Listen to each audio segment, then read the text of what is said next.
covering every county. This is your statewide newscast, Arkansas Today. Good afternoon, I'm Mallory Brooks. Thanks for watching Arkansas Today on this Tuesday. A community well in Benton County is contaminated with cyanide. The Rambo Water District uses a community well that serves the Beaver Lake area. Kelly O'Neill reports on what's being done to ensure the water becomes safe to drink again. They need to find another source of water. The Arkansas Department of Health has issued violations to the Rambo Water District for testing above the health limit for cyanide.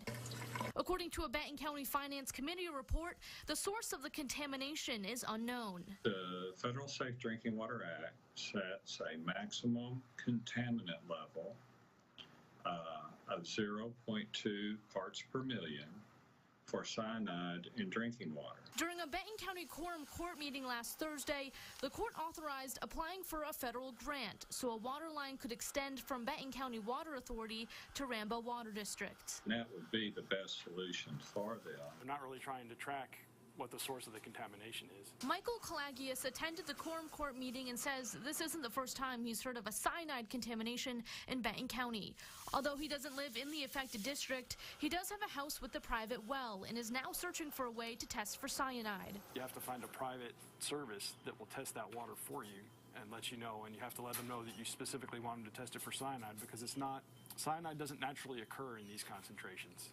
And so it's not something you normally test for. The ADH says it's taking this matter seriously and hopes a solution can be put in place as soon as possible. It's more of an issue that over the short term they need to find a solution for, to where over the long term people are not exposed at this level.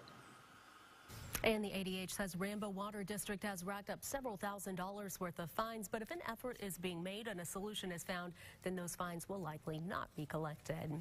Texarkana, Arkansas City employees will no longer earn unlimited sick leave. The city's board of directors approving and amending the ordinance to match the state statute, setting a maximum of 90 days of leave that may be accrued by city employees. Employees won't lose the excess hours they have already earned. They just won't earn any more until they fall below the 90-day threshold. The mayor says he will continue to work to keep the city in compliance with the law and address any future issues that may arise. We just keep moving forward, and when you find things, they have to be fixed, and somebody has to be the one to try to do it. The ordinance was approved with an emergency clause making it effective at midnight. Search and rescue operations expanding after the deadliest tornadoes in years tore through the South. Tornado warnings were issued just 10 minutes before the Category 4 twister swept through the hardest hit area in Alabama, uprooting trees, demolishing homes, and taking lives. Officials say at least 3 children are among the 23 dead from the storm, with several people still unaccounted for. As we speak, we are wrapping up the identification of those 23, with the exception of 6 that could not be physically identified by sight. President Trump has directed the Federal Emergency Management Agency to provide A+ treatment to the state of Alabama for its recovery efforts. A nonprofit from Northwest Arkansas says they could deploy to Alabama to assist in disaster relief efforts. Sheep and Dog Impact Assistance is sending a team from Tennessee to assess the damage in Alabama Wednesday morning. It's an organization based on disaster response made up of veterans and first responders. If they deploy from Arkansas, they could leave as early as Thursday. Once they get there and see, what the damage is and what we can do to help, and then we'll see what the needs are as to what we would need to take supply-wise.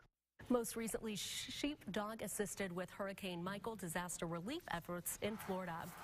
It is a hotly debated topic on Arkansas roads. Speed traps, and a new bill filed by State Senator Jason Rapert seeks to amend the Arkansas speed trap law and include more areas in Arkansas. It would hold cities and towns more accountable when writing speeding tickets and focus on citations for speeding less than 10 miles per hour over the limit. Bottom line is, over the past few years, we have had some places where we've had some issues with what is called a speed trap. And so this bill actually clarifies what classes of city. It actually expands that to mean that we can take a look at more cities in the state who might fall into a speed trap situation. The bill states a prosecutor can request a state police investigation into whether a city is violating the speed trap law. If that happens, the local government would have to release documents within 30 days. Former Secretary of State and Democratic presidential candidate Hillary Clinton saying unequivocally that she is not running for president. Her comments coming at an event in Rockland County, New York. I'm not running, but I'm going to keep working and speaking and standing up for what I believe. Since the election, she has written a book and started a political organization called Onward Together.